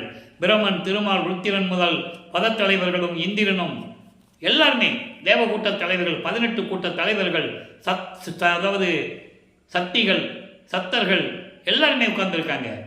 வாழ்த்துவதற்காக, மணமக்களை வாழ்த்துவதற்காக என்பதை பாடலிலே இந்த விளக்கத்தை பார்த்து விட்டோம். இவர் மனம் ஏங்குகிறது. தந்தையும் தாயும் வரவில்லையே, எப்படி தாலி கட்டுறது? அவங்கள் கடைசி வரைக்கும் வரல. அப்போ இவர் நேரமாயிடுச்சு, தாலி கட்டிட்டாரு. அந்த அம்மாவுக்கு மோட்ச வீட்டை காட்டி விமோசனத்தை கொடுக்கிறார். அதன் பிறகு அன்று இரவு இவர் அதே கவலையில் இருக்கிறார். அன்று இரவு தன் மகனை வாழ்த்துவதற்காக 2 குதிரை மாட்டின தேரில் வந்து அருப்பஞ்சாண்டவரும் சிவகாமி வள்ளியும் எப்படி வாழ்த்தினார்கள் என்பதை பாடல்களில் இருக்கின்ற விளக்கங்களை முழுவதுமாக பார்த்து விட்டோம். இப்போ இந்த நிலைகள் முடிஞ்சிருச்சு. இயற்கையாகவே பாசங்களை நீக்குதல், அந்த 5வது நிலையில் இறைவனோட குணம் 5வது குணம். அது தன்மயத்தனாதல், தூய உடம்பினாதல், முற்றிலும் உணர்தல், இயற்கையை உணர்வினாதல், இயற்கையை நீக்குதல், இயற்கை பாசங்களை முற்றிலும் நீக்குதல். அந்த நிலையில் இப்போ இருக்கிறார். ஆக 4 அந்த நிலைகளை கடந்து 5வது நிலையில் இருக்கிறார். அதுக்கு பிறகு இருக்கு முடிவில் ஆற்றல் உடைமை, பேரன்பில் உடைமை, வரம்பில் இன்ப உடைமை. அது இறுதியாக வர வேண்டியது. அந்த விளக்கத்தை நம்ம பின்னால் பார்க்க போகிறோம். இப்போ இயற்கையாகவே பாசங்களை நீக்கிவிட்டார். உலகியலிலே ஏற்பட்ட சொந்தங்கள், இவர் வருவிக்க உற்றதனால் ஏற்பட்ட சொந்தங்கள் முற்றிலும் நீக்குகிறார். சமயங்களையும் மதங்களையும் மார்க்கங்களையும் நீக்குகிறார். அதனால் ஏற்பட்ட சங்கற்ப விகற்பங்கள், அதாவது குறியீடுகள், சைவ சமயத்தின் குறியீடு திருநீறு பூசுவது நிறுத்துகிறார். உத்திராட்ச மாலையை கலட்டி எடுத்துகிறார். எல்லாவற்றையும் முடித்துவிட்டு வெள்ளாடை அணிந்து முக்காடு போட்டு இனிமே எங்கேயும் போகிறதில்லை, திருவற்றியூர் கூட போகிறதில்லை முடிவெடுத்து வீட்டில் இருக்கிற அறையை பூட்டி உள்ளே உட்கார்ந்துறார் தாப்பா போட்டு. அங்கே சென்னையிலே இறைவன் பார்க்கிறார். தன்னுடைய மகனுடைய கோபம் நியாயமானது என்று சொல்லி அருப்பஞ்சாண்டவர் விண்ணுலகத்திலே இருந்து சுத்த சிவஞான வெளியிலிருந்து பூலோகத்திற்கு கால் வலிக்க எப்படி நடந்து வந்து கதவை திறந்து ஒரு காலை உள்ள வச்சு ஒரு காலை வெளியே வச்சு எப்படி அருளை கொடுத்தார் என்ற நிலையையும், ஏன் ஒரு கால் வச்சார் உள்ள வெளியே ஒரு கால் வச்சார் என்ற விளக்கத்தையும் சொல்லியாச்சு. ஏன்னா இவர் உள்ளே போனார்னா அவர் கதவை பூட்டிக்குவார்னு தெரியும். ஏற்கனவே அவர் பிளான் பண்ணிட்டார், திட்டமிட்டார். வந்த உடனே கதவை பூட்டுறது தான், ரெட்ட சாப்பா போட்டுறது தான் வேலை. இனிமேல் அவனை வெளியே விடக்கூடாது. போதுண்டா சாமி, 32 ஆண்டுகள் கஷ்டப்பட்டது போதும், இனிமேல் அவனை விடக்கூடாதுன்னு சொல்லி இவர் முடிவு எடுத்துட்டார். அது அவருக்கு தெரியும்ல. இவங்கிட்ட இப்போ சிக்கக்கூடாது. இன்னும் 19 வருஷம் பாக்கி இருக்கு. 51 வருஷத்தில் 32 வருஷம் தான் முடியுது. இன்னும் 19 வருஷம் பாக்கி இருக்க. வீட்டுக்கு வெளியே வச்சு ஒரு கால் வச்சு ஒரு கால் வெளியே வச்சு மகனை கூப்பிட்டு அருளை கொடுக்கிறார். ஏம சித்தி, தத்துவங்களை கடத்தல், அதான் தத்துவங்களை நிகரம் செய்தல்னு சொல்லுவார். அந்தங்களை கடத்தல், பஞ்சபூதங்களை எப்படி அடைக்க ஆளுவது, 3 முத்தேகத்தை எப்படி கொடுப்பது, எப்படி பெற்றுக்கொள்வது என்ற நிலையெல்லாம் தன் மகனுக்கு அருளை கொடுத்துவிட்டு, மகனே சுத்த சன்மார்க்கத்தை பெறுவதற்கு வருவாயாக என்று சொல்லி விண்ணுலகம் சென்று விடுகிறார். நமது பிள்ளை பெருமானவர்கள் 33வது ஆண்டில் இருக்கிறார். 33வது ஆண்டிலிருந்து 40 ஆண்டுகளுக்குள் என்ன நடந்தது அந்த 8 ஆண்டுகளில் என்பதை பாடல்களின் மூலமாக எல்லா விளக்கங்களையும் பார்த்து விட்டோம். அதனுடைய ஒரு சுருக்கம். தத்துவங்களை கடந்து செல்லுகிறார். அங்கே பறந்து சென்று கொண்டு இருக்கிறார். எல்லாரும் பார்க்குறாங்க, எல்லா உலகத்தில் இருக்கிறவங்க பார்க்குறாங்க. அந்தங்களை கடந்து, தத்துவங்களை கடந்து, அண்டங்களை கடந்து, வெளிகளை கடந்து கொண்டிருக்கிறார். பரவெளி, பரம்பரவெளி, பராபரவெளி, பெருசுகவெளி, பெருவெளி, இப்படி வெளிகளை கடந்து அங்கே சுத்த சிவஞான வெளிக்கு செல்லுகிறார். அங்கே சத்தியஞான சபை இருக்கிறது. அந்த சத்தியஞான சபையிலே பொற்சபையும் சிற்சபையும் உண்டு. அங்கே இறைவனிடம் செல்லும்போது அந்த சத்தியஞான சபைக்கு வெளியே தேவர்களும் பிரம்மன், திருமால் போன்ற அந்த 5 பத தலைவர்களும் எல்லாமே சத்தியஞான சபை கீழே நிற்கிறாங்க. அவங்க உள்ளே போக முடியாது, படிக்கு கீழே தான் நிற்கணும். சுத்த சன்மார்க்கத்தை சேர்ந்தவர்கள், கொலையும் கொலையும் தவிர்த்தவர்கள் தான் உள்ளே போக முடியும். இவர்களால் போர்க்குணம் கொண்டு போர் புரிந்து கொலை குற்றவாளிகள் என்று கூறுவார், கொலையாளிகள் என்று கூறுவார். பாடல்கள் உண்டு, யாரும் மறுக்க முடியாது. அத்தனை விளக்கங்களும் திருவற்பாவில உண்டு. அதனால தான் அவங்க சத்தியஞானத்துக்கு போக முடியாது. அதனால்தான் அந்த சத்தியஞான சபையை உலக மக்களுக்காக இந்த பூலோகத்திலே நிறுவப்பட்ட இடம் வடலூர். பிரபஞ்சத்திலேயே இறைவனால் கட்டப்பட்ட ஒரே சபை சத்தியஞான சபை வடலூரில் இருக்கிறது தான். இது எல்லாம் மன்னர்கள் உருவாக்கியது, ஜமீன்தார்கள் உருவாக்கியது, பத தலைவர்கள் உருவாக்கியது. அந்தந்த மதங்களுக்கு ஏற்றபடி உருவாக்கிய ஆலயங்கள் எல்லாம் உண்டு. ஆனால் வடலூரிக்கு சத்தியஞான சபை இறைவனால் அருளப்பட்டது உலக மக்களுக்காக. அதுதான் அங்கே புலையும் கொலையும் தவித்தவர்கள் மட்டும் உள்ளே வரணும்னு சொல்லுவார். அதான் சுத்த சன்மார்க்க நெறி. அந்த விளக்கத்தை பின்னால் பார்க்க போகிறோம். இப்போ அங்கே போயிட்டாரு. தேவர்கள்லாம் சொல்கிறாங்க, இவர் அப்போ தான் முதல்ல போகிறாரு. என்ன தேவர்கள் பிரம்மன்லாம் இங்கே நிற்கிறாங்கன்னு திகைச்சிட்டு நிற்கும்போது சொல்கிறாங்க, சாமி நீங்கள் ஒரு ஆள் தான் தகுதியானவர், உள்ளே போங்கன்னு சொல்கிறாங்க. அந்த பாடலுடைய விளக்கத்தை 6ஆம் திருமுறைகள பாடலையும் நம்ம பார்த்துக்கிட்டோம். கை காட்டுறாங்க, நீங்கள் போங்க சாமி, நாங்கள் இங்கேருந்தே பார்த்துக்குறோம், நீங்கள் போங்க. தந்தை மகனை வரவேற்கிறார். மகனே, இந்த ஆடைகளை எல்லாம் களைந்து விட்டு புனித நீராடி புத்தாடை அணிந்து பட்டாடை அணிந்து அணிகலன்களை அணிந்து மங்கள கோலத்துடன் வருவாயாக, 2½ நாளிகைக்குள் உனக்கு மணிமகுடம் சூட்ட வேண்டும் என்று கூற தந்தையின் கட்டளை ஏற்று அவ்வாறே வந்து அங்கே வைத்திருந்த சிங்காசனத்திலே அமர்கின்றார். தந்தை அருட்பெருஞ்சாண்டவர் தன் மகனுக்கு மணிமுடி சூட்டி கையிலே பொற்காப்பு அணிகிறார். பொற்காப்பு என்பது ஒரு அடையாளம், இளவரசன் என்ற ஒரு அடையாளம். நாட்டாமைங்கெல்லாம் கையில் போட்டிருப்பாங்க, தன் மகனுக்கு கொடுப்பாங்க, கையில் போட்டு விட்டுருவாங்க. அப்பா அதுக்கு மேலே அவர் தான் நாட்டாமை. அதே மேலே ஜமீன்தார்கள், அதே மேலே மன்னர்கள், இப்படியெல்லாம் நடந்து கொண்டு இருந்தது அல்லவா? அதே போல அருட்பெருஞ்சாண்டவர் மகனுக்கு மணிமுடி சூட்டி கையிலே காப்பணிகிறார், அங்கத்தின் அடையாளமாக. ஆக இந்த நிலையில் இருக்கும்போது மகனை சுத்த சன்மார்க்கத்தை பெற்றுக்கொள் என்று சுத்த சன்மார்க்கத்தை கொடுக்கிறார், பெற்றுக்கொள்ளுகிறார். சுத்த சன்மார்க்கம் பெற்றேன், பெரிய சிவ அனுபவத்தால் சுத்த சன்மார்க்கம் பெற்றேன், இரவாமை உற்றேன் கான் தோழி என்று கூறுவார். அந்த பாடலிய விளக்கத்தை எல்லாம் பார்த்துருக்கிறோம், இப்பையும் பார்க்க போகிறோம். இனிமேல் சரியை எப்படி கடந்தாரு, கிரிகளை எப்படி கடந்தாரு, யோக நிலையை எப்படி கடந்தாரு, எது இந்த மதங்களிலும் சமயங்களிலும் மார்க்கங்களில் இருக்கிற 12 நிலைகள். அதான் சின்னம்பிடியில் சொல்லுவார், பன்மார்க்கம் கடந்தேன் என்று சின்னம்பிடி. எல்லா நிலைகளையும் சமயங்கள் மதங்கள் மார்க்கங்களுடைய நிலைகள் எல்லாம் கடந்து விட்டேன், 12 மேல் நின்று சின்னம்படி. அந்த 12 நிலைக்கு மேல் 13வது நிலை, அதான் திரையோதச நிலை. அதுதான் ஞான சரியை, அதுதான் மரணமில்லா பெருவாழ்வு. ஞான சரியை, ஞான கிரியை, ஞானத்தில் யோகம், ஞானத்தில் ஞானம், அதுதான் கடவுள் நிலை அறிந்து அம்மையமாகக்கூடிய நிலை. இந்த விளக்கங்களெல்லாம் நாம் பார்த்து கொண்டிருக்கிறோம்.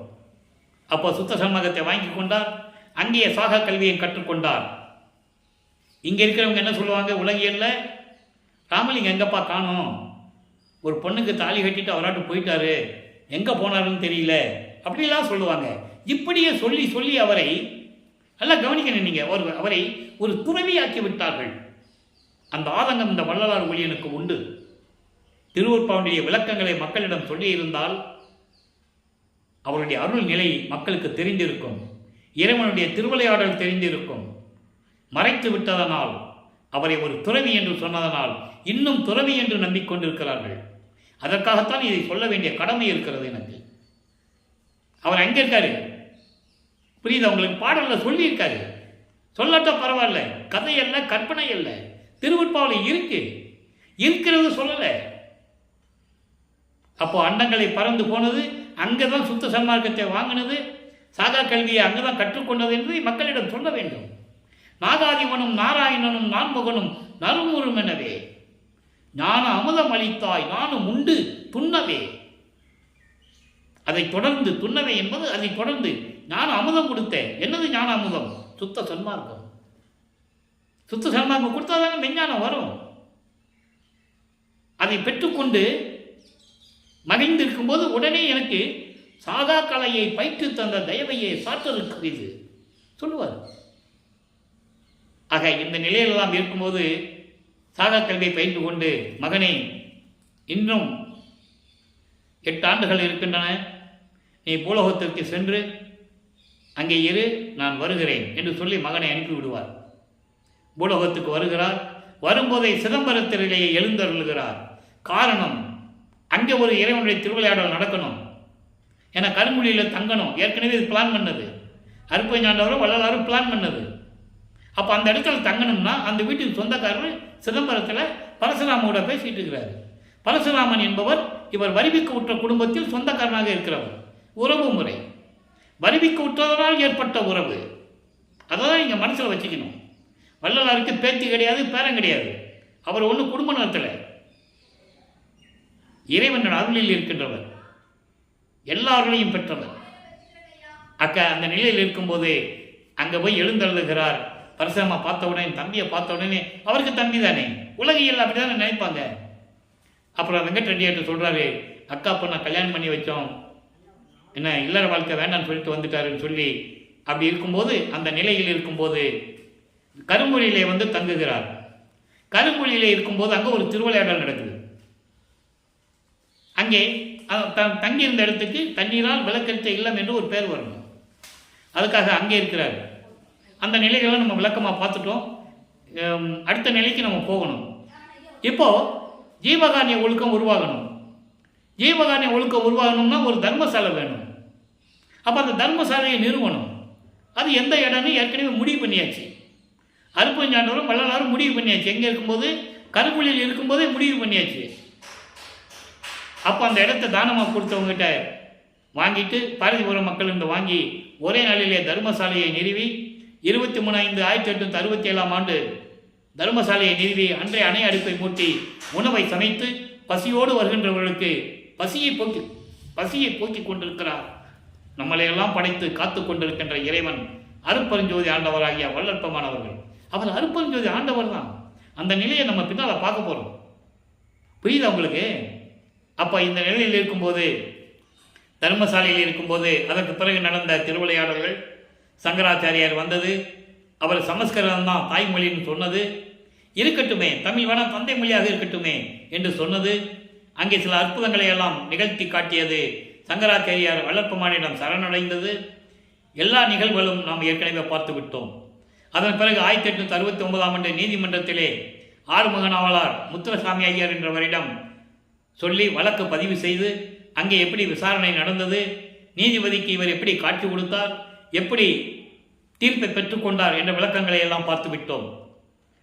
திருவற்பாவை மறுப்பாய் என்று அறிவிக்க முடியாது, இது இறைவனால் எழுதப்பட்டது என்று நான் உணர்கிறேன் என்று நீதிபதி அந்த வழக்கை தள்ளுபடி செய்து திருவற்பாதான் சிறந்தது என்ற தீர்ப்பை கொடுக்கிறார். அதை பெற்றுக்கொண்டு தர்மசாலையில் இருக்கும்போது உத்தரஞான சிதம்பர மாலை எப்படி உருவானது, நடராஜபதி மாலையும் சர்க்குரிமணி மாலையும் எப்படி உருவானது, இறைவனுடைய நிலையையும் தன்னுடைய அருள் தன்மையும் எப்படியெல்லாம் அதில் கூறியிருந்தார் என்ற விளக்கங்களை எல்லாம் முழுமையாக பார்த்து விட்டோம். நடராஜன் வேறு, நடராஜ பதி வேறு. நல்லா புரிஞ்சுக்கணும். அந்த விளக்கங்களை நம்ம ஏற்கனவே பார்த்தாச்சு. அவன் சமயத்தின், அதாவது சைவ சமயத்தின் தலைவன் நடராஜன், சுத்த சன்மார்க்கத்தின் தலைவன் அருட்பெருஞ்சோதி. அந்த நிலைகளெல்லாம் பார்த்து விட்டோம். இப்போ லைவாக பார்க்குறோம். ஞான மருந்து என்ற பதிகத்திலே 117 பதிகம், ஞான மருந்து என்ற பதிகத்திலே 17வது பாடல். இப்போ வல்லப்பமானவர்கள் 48வது ஆண்டில் இருந்து கொண்டிருக்கிறார். நம்மளை நெருங்கிட்டு இருக்கோம். இனிமேல் நம்ம சித்தி வளாகம் போகணும். அங்கே 3 வருஷம் என்ன நடந்ததுன்னு சொல்லணும். அது பின்னால் இருக்குது, விளக்கங்கள் இருக்குது. இப்போ 48வது ஆண்டில் என்ன நடந்தது என்பதை ஞான மருந்திலிருந்து பார்க்கிறோம். 17வது பாடல் நல்லா கவனிக்கணும். எளிமையான வரி விளக்கம், விரிவான விளக்கங்கள் உண்டு. கற்பூர ஜோதி மருந்து. கற்பூர ஜோதி என்பது அருட்பெருஞ்சோதி. அருட்பெருஞ்சோதி இறைவன். மருந்து என்பது ஏற்கனவே சொல்லியிருக்கேன். மரணமில்லா பெருவாழ்வை தரக்கூடிய இறைவன், உயிரினங்களை எல்லாம் பிணிகளை தீர்க்கக்கூடிய இறைவன் அருட்பெருஞ்சோதி ஆண்டவன். அதான் கற்பூர ஜோதி மருந்து. அருட்பெருஞ்சோதி தான் இறைவன், அருட்பெருஞ்சோதி ஆண்டவர். பசும் கற்பூர நன்மனம் காட்டும் மருந்து. கற்பூர தேகம் கற்பூர மனம் வீசுகிறது என்று சொல்லுவார். என் கணவரின் தேகம் கற்பூர மனம் வீசுகிறது, நானும் கட்டி அணைத்து கொண்டதனால் என் தேகமும் கற்பூர மனம் வீசுகிறது என்று பாடலிலே கூறுவார். அப்போ கற்பூர மனம் என்பது ஞான தேகத்தை உடையது. அப்படி கற்பூர மனம் வீசுகின்ற ஞான தேகத்தை உடைய இறைவன் அருட்பெருஞ்சோதி. அடுத்து சொல்லுவார் பாருங்க, பொற்பூவில் ஓங்கும் மருந்து. பொற்பூ என்பது சுயமாக தோன்றிய இறைவன், ஆதியும் அந்தமில்லாமல் சுயமாக தோன்றிய இறைவன். பொற்பூவில் ஓங்கும் மருந்து, சுயமாக தோன்றிய இறைவன். எண்ணன், அதாவது என் தற்போதம் தவிர்த்த சிற்போத மருந்து. என் தற்போதம் தவிர்த்த, என்னுடைய மலங்களை நீக்கிய. தற்போதம் என்பது முனைப்பு என்று கூறுவார். முனைப்பு என்பது செருக்கு, ஆணவம். ஆணவம், கண்மம், மாயை, மாமாயை, துரோதை போன்ற 5 மலங்களையும் தவிர்த்து என்னிடம் இருந்ததையெல்லாம் நீக்கி சிற்போத மருந்து. சிற்போத மருந்து என்பது மெஞ்ஞானமான மருந்து, மெஞ்ஞான இறைவன். நான் ஏற்கனவே சொன்னேன் அல்லவா, வல்லப்பமானவர்கள் 9வது ஆண்டில் பெற்றுக்கொண்டது ஞானம். இப்ப மெஞ்ஞானம். மெஞ்ஞானம் என்பது முற்றிலும் உணர்ந்தவன். பேரன்பில் இன்ப உடைமை, வரம்பில் இன்ப உடைமை. அதான் 3 பாக்கி இருக்குன்னு சொன்னோம்ல, அதான் இது. முற்றிலும் முடிவில் ஆற்றல் உடைமை. இந்த 3 இப்போ இருக்கிற நிலையில் வல்லப்பெருமான் இருந்து கொண்டிருக்கிறார். ஆக இந்த நிலை இருக்கும்போது இறைவன் எப்படிப்பட்ட இறைவன், என்னிடம் இருந்த எல்லாவற்றையும் மலங்களையெல்லாம் எப்படி நீக்கிய இறைவன் என்றெல்லாம் கூறிவிட்டார். இப்போ அனுபவ மாலை என்ற பதிகத்திலே 147வது பதிகம் அனுபவ மாலை 76வது பாடல். இதுவரை 75 பாடல்களை பார்த்திருக்கிறோம், விளக்கங்களை. இன்று 76வது பாடல். நான் ஏற்கனவே கூறியது போல அனுபவ மாலை என்பது தன்னை மனைவியாகவும் இறைவனை கணவனாகவும், தன்னை தலைவியாகவும் இறைவனை தலைவனாகவும் வர்ணனை செய்து, உள்ளத்தை தோழியாக வர்ணனை செய்து தோழியிடம் சொல்லுவது போல உலக மக்களுக்கு சொல்லுவது, தான் பெற்ற அனுபவங்களை சொல்லுவது, மாலையாக சொல்லுவது. மாலை என்பது பாடல்கள். ஆக தான் பெற்ற அனுபவங்களை அனுபவ மாலையிலே கூறியிருக்கிறார். அன்பர்களே, இன்று விளக்கம் பார்க்கக்கூடிய பாடல் மிகவும் அற்புதமான விளக்கம், சுத்த சன்மார்க்க விளக்கம்.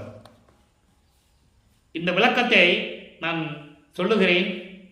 சுத்த சன்மார்க்கத்தில் இருந்து கொண்டு இறைவனுடைய அருளை பெற்றிருந்தால்தான் இந்த பாடலுக்கு சுத்த சன்மார்க்கம் விளக்கம் சொல்ல முடியும் என்று கூறுவதில் பெருமைப்படுகிறேன். நல்ல கவனிங்க.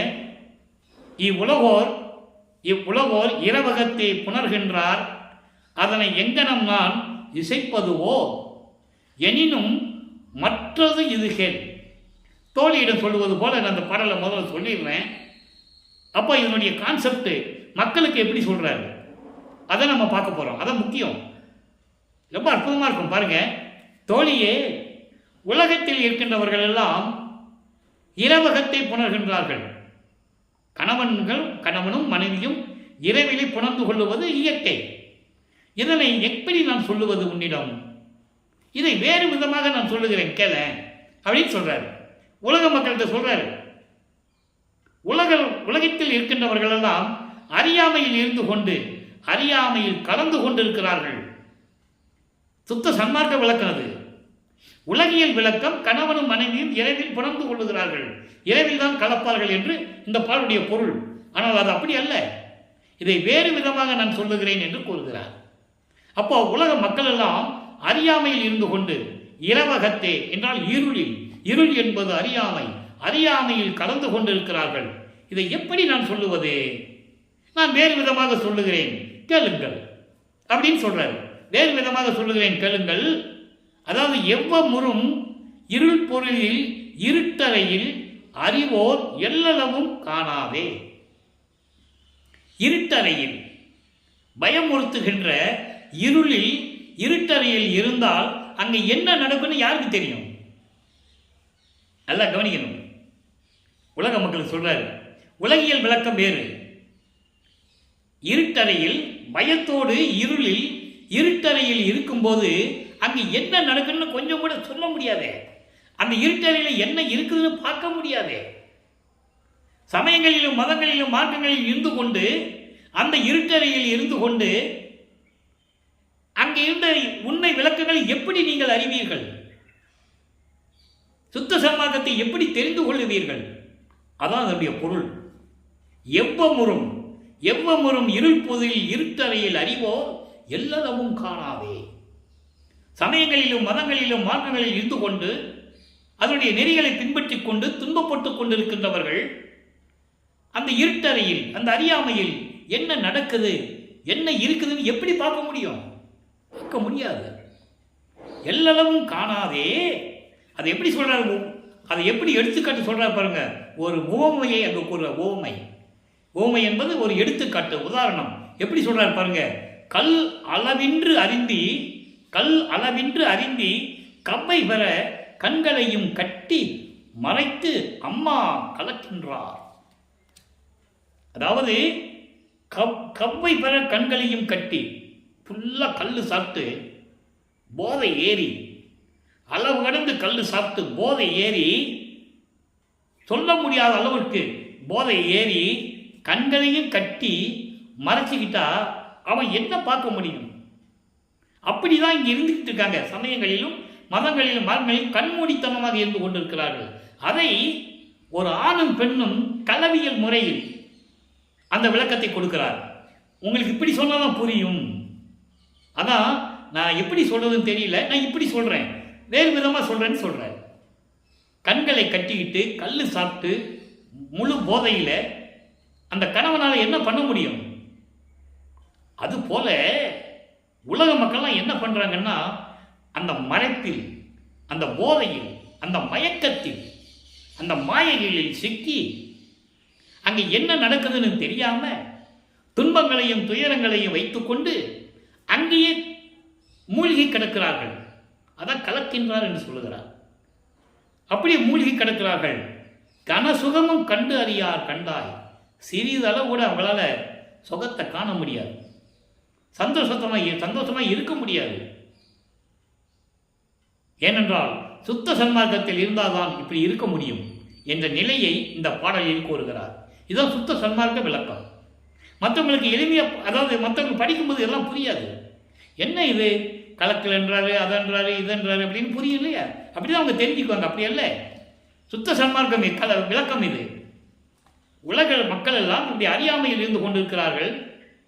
மாயைகளையும் மயக்கங்களையும் சிக்கி கண்ணை கட்டிக்கிட்டு ஒரு இருட்டறையில் நம்ம என்ன பார்க்க முடியும்? யார் இறைவன் தெரியும்? அவங்களுக்கு எப்படி சுத்த சன்மார்க்கத்தை தெரியும்? அந்த நிலையில் இருந்து கொண்டிருக்கிறார்கள் உலக மக்கள். அதான் சொல்றாரு, உலகோர் இரவகத்தை புணர்கின்றார். அதனை நாம் எப்படி சொல்லுவது? இதை வேறு விதமாக தான் சொல்லணும் அப்படின்னு சொல்றேன். ஆக இப்படியெல்லாம் கண்களை கட்டி மறைத்து அதில் இருந்து கொண்டிருக்கிறார்கள்.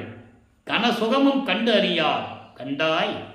தோழியை சொல்றாரு, தோழிகிட்டு சொல்றது போல உலக மக்கள் சொல்றாரு, உலக மக்களே நல்லா கவனிங்க, நான் சொல்றத நல்லா கவனிங்க. நீங்க என்ன பண்றீங்க? அளவுக்கு அதிகமாக கல் சாப்பிட்டு போதையில் இருக்கிற மாதிரி, போதை அதிகமாகி மயக்கத்தில் இருக்கிறீங்க, மாயைகளை சிக்கிட்டு இருக்கீங்க, கண்ணை கட்டிட்டு வேற இருக்கிறீங்க. என்னத்தை பார்க்க முடியும்? நீங்க அறியாமையில் இருந்து கொண்டிருக்கிறீர்கள். சுத்த சன்மார்க்க விளக்கம் உங்களுக்கு தெரியல. அதுக்கு தான் பின்னால சொல்றார், அடுத்த வரியில் சொல்றாரு, செவ்வையுற காலையில் என் கணவரோடு நான் தான் சேர் தருண சுகம் புகழ யார் தருணத்தவரே. அதனுடைய விளக்கத்தை அந்த 2 வரியில் சொல்லிட்டார்.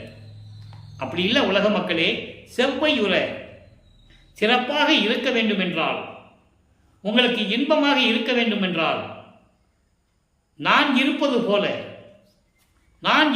போல சுத்த சன்மார்க்க நெறியில் இருந்து கொண்டால், கணவன் வருகின்ற தருணம் இருக்கார் அல்லவா, அதாவது இறைவன் வருகின்ற தருணம். நீங்கள் சுத்த சன்மார்க்கத்தில் இருந்தால் இறைவன் வருகின்ற அந்த நேரம் இருக்கிறதே, அப்படி இருக்கும்போது நீங்கள் பெறுகின்ற சுகம் இருக்கிறதே, அந்த சுகத்தை யாரால் சொல்ல முடியும்? அதனால்தான் என் கணவர் எனது இறைவன் காலையில் வருகின்றார். காலை என்பது இருள் நீங்கியது, இருட்டு நீங்கியது, விடிந்தது. சமயங்களும் மதங்களும் மார்க்கங்களும் விலகி அருப்பெருஞ்சோதி உதயமாகிறது. அது ஏற்கனவே இதுக்கு முன்னால் பாடலில் இந்த விளக்கத்தை நம்ம பார்த்தோம். அதான் காலையில் என்று சொல்லுகிறார். விடிந்தது, இருள் மறைந்தது, அறியாமை நீங்கியது. அதனால்தான் காலையில் அருப்பெருஞ்சோதி வந்துவிட்டது, உதயமாகிவிட்டது, அருப்பெருஞ்சோதி வருகின்ற தருணம் வந்துவிட்டது. அப்ப நான் அவரோடு சேர்கின்ற நேரம் இருக்கிறதே, நான் அவரோடு கலக்கின்ற அந்த நேரம் இருக்கிறதே, அதை நினைக்கும் போது அதனால் ஏற்படுகின்ற சுகம் இருக்கிறதே, அதை சொல்லுவதற்கு யாராலையும் முடியாது. யார் சொல்ல வல்லவர்? எனவே உலக மக்களே, நீங்கள் சுத்த சன்மார்க்கத்தில் இருக்க வேண்டும். இறைவன் வருகின்ற நேரம் வந்துவிட்டது. நீங்கள் அறியாமையில் இருந்து கொண்டிருக்கிறீர்கள். கண்களை கட்டிக்கொண்டு போதை மயக்கத்திலே மாயைகளிலே இருந்து கொண்டு சமயங்களிலும் மார்க்கங்களிலும் மதங்களின் நெறிகளை பின்பற்றி கொண்டு சுத்த சன்மார்க்கத்தை தெரியாமல் இருந்து கொண்டு இயற்கை உண்மை விளக்க கடவுள் யார் என்று தெரியாமல் இருந்து கொண்டு துன்பப்பட்டு கொண்டிருக்கிறீர்கள். நீங்கள் சுகம் பெற வேண்டும் என்றால் சுத்த சன்மார்க்கத்துக்கு வர வேண்டும். இருட்டு மறைந்து விட்டது, இருள் ஒளிந்து விட்டது, அருப்பெருஞ்சோதி உதயமாகிவிட்டது, பொழுது புலர்ந்து விட்டது, காலை வந்து விட்டது, ஒளி வந்து விட்டது, அருப்பெருஞ்சோதியார் வந்து விட்டார். நான் அவரோடு சேர்கின்ற தருணம் எவ்வளவு சுகமோ அதுபோல நீங்களும் பெறலாம். அனுபவத்தில் தான் உங்களால் உணர முடியும். அதனால்தான் இதை யார் சொல்லுவது வல்லவர் என்று கூறுகிறார். அந்த நிலையில் இருக்கும்போது நீங்கள் என்றால் சுத்த சன்மார்க்கத்தில் இருக்க வேண்டும் என்ற நிலையை கூறுகிறார். அதற்கு ஒரு உதாரணமாக இதற்கு முன்னால் பார்த்த பதிகங்களில் 60வது பதிகம் உலப்பில் இன்பம் என்ற பதிகத்திலே 9வது பாடல். இது சொல்ல வேண்டிய கடமை கட்டாயம் இருக்கிறது. இது பொருத்தமான ஒரு விளக்கம். நல்ல கவனிங்க. தாயே என்னை தந்த தயாநிதி தந்தையே, தாயும் தந்தையும் எனக்கு அருட்பெருஞ்சோதி ஆண்டவர் தான். நீயே என் தந்தை அருளுடையாய், என்னை நேர்ந்து பெற்ற தாயே என்று கூறுவார். என்னை வருவித்தவன் நீதானே, என்னையும் இரக்கந்தன்னையும் ஒன்றாக இசைவித்து மன்னி வாழ்வுற என்னை வருவித்த கருணை வள்ளல் நீ என்று கூறுவார். அவ்வளவு விளக்கங்கள் இருக்குது திருவருட்பாவிலே. என் தயாநிதி தந்தையும் நீதான், ஆக தாயும் தந்தையும் நீதான் என்று கூறுகிறார். இம் நாயின் பிழை யாவையும் கொண்டு என்னை நன்மை என்றே நான் சமயங்களிலும் மதங்களிலும் மார்க்கங்களில் இருந்தபோது நான் செய்த பிழைகளை எல்லாம் நன்மைக்குதான் என்று கருதி எல்லாவற்றையும் மன்னித்து என்னை ஏற்றுக்கொண்டாயே. காயே கனியாக்க கருதும் கருத்தனே, எல்லாம் என்னுடைய திருவிளையாடல் என்று சொல்லி என்னை மன்னித்து எல்லா பிழைகளையும் நீக்கி என் உள்ளத்தை காய் போன்ற உள்ளத்தை கனியாக்கி என்னை ஏற்றுக்கொண்டாயே கருத்தனே. கருத்தனே என்பது அருட்பெருஞ்சோதி ஆண்டவரே நின் சேயே என. எவ்வளவு அருமையான பெயர், எவ்வளவு அருமையான வரி தெரியுமா? நின் சேயே என உனது மகன் என என் பெயர் எங்கும் சிறந்ததன்றே. நான் உன் பிள்ளை என்று எல்லா இடத்திலும் சிறந்து விளங்கியதே. கொல்லை என இன்பம் கொடுத்தாய், நினது செல்வப் பிள்ளை என எற்கு பெயரிட்டாய். எவ்வளவு சொல்ற பாருங்க. என் மகன் இவன், நான் இவனுக்கு வைத்த பெயர் செல்வப்பிள்ளை என்று இந்த பிரபஞ்சம் அறிய எனக்கு பெயர் வைத்தாயே. தெல்லமுதம் தந்தாய் அருட்பெருஞ்சோதியே, என் தந்தையே தெல்லமுதம் தந்தாய். சுத்த சன்மார்க்கத்தை கொடுத்து விட்டாய், சுத்த சன்மார்க்க சங்கத்தே வைத்தாய். சொல்றாரா? சுத்த சன்மார்க்க சங்கத்தே வைத்தாய். என் தாய் கருணை இது, இது தாயின் கருணை. என் தாயும் தந்தையும் நீ அல்லவா, என்னை வருவித்தவன் நீ அல்லவா, சுத்த சன்மார்க்கத்தின் தலைவன் நீ அல்லவா என்று சொல்லி இந்த பாடலில் நாம் கருளியிருக்கிறார்கள். எனவே அன்பர்களே, இறைவனுடைய திருவிளையாடலை எப்படியெல்லாம் நாம் பார்க்கிறோம் என்பது உங்களுக்கு புரியும். இந்த விளக்கங்களெல்லாம் நீங்கள் நன்றாக மனதில் வைத்துக்கொண்டு நீங்களும் சுத்த சன்மார்க்கத்தில் இணைந்து கொலையும் புலையும் தவிர்த்து அருட்பெருஞ்சோதி அருட்பெருஞ்சோதி என்று மகாமந்திரத்தை சொல்லி சைவ நிலையில் இருந்து கொண்டு இறைவனை வணங்கி ஜோதி வடிவால் இருக்கின்ற அருட்பெருஞ்சோதியை வணங்கி இறைவனுடைய அருளையும் செல்வங்களையெல்லாம் பெற்றுக்கொண்டு இந்த வையகத்திலே நீங்கள் வாழ்வாங்கு வாழ வேண்டும், நோயற்ற வாழ்வில் நீங்கள் வாழ வேண்டும் என்று இறைவனுடைய தயவாலையும் கருணையாலையும் வாழ்த்தி இறைவனுடைய அருளை பெற்றவன் என்ற உரிமையில் உங்களிடம் கூறுகிறேன். இந்த வள்ளலார் ஊழியன் இறைவனை வணங்கி நீங்கள் எல்லாம் நல்லா இருக்க வேண்டும், வாழ்வாங்கு வாழ வேண்டும் என்று வாழ்த்து விடைபெறுகிறேன். நன்றி, வணக்கம். நாளையும் அருட்பெருஞ்சாண்டவருடைய திருவிளையாடல் தொடரும். கண்டு மகிழ்ந்து இறைவனுடைய அருளை பெற்றுக் கொள்ளுங்கள். அருட்பெருஞ்சோதி அருட்பெருஞ்சோதி, தனிப்பெரும் கருணை அருட்பெருஞ்சோதி.